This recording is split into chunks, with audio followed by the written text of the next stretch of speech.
Alright, so let's test out the printer then. So I've got the data cable, which we need to connect the standard Centronics end into the back of the printer here. Not that way. Still do this with USBs every single time. Put them in the wrong way. We pull those tabs to lock it in.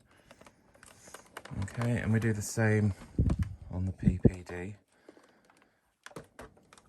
We plug in the, whoops, sorry about that. We plug in the unusual 14-pin Centronics type parallel connector.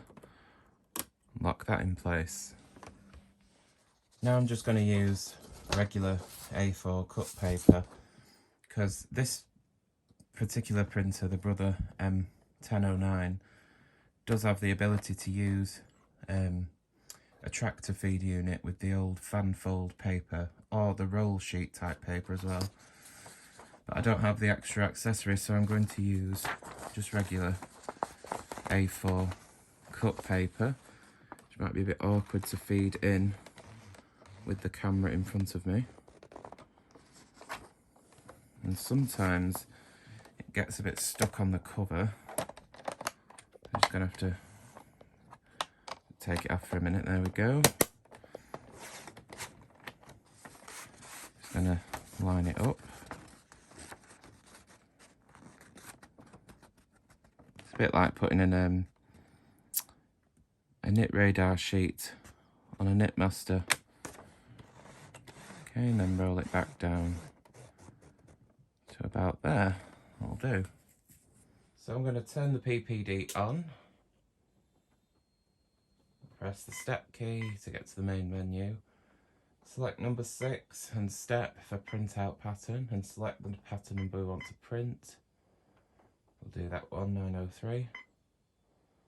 Ask me on the PPD-120 if I'm using a 9-pin or a 24-pin dot matrix printer. Well, this is a 9-pin, so number 1, and it's 8-inch paper as it's just A4.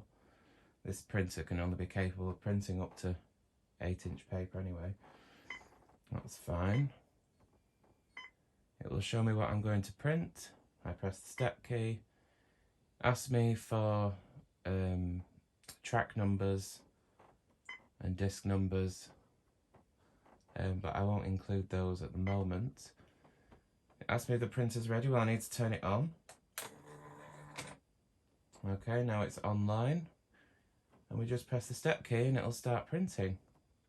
So I'll do this for you in real time. I'll press the step key and you can watch it print if you've got about 2 minutes to spare.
So this is what we end up with.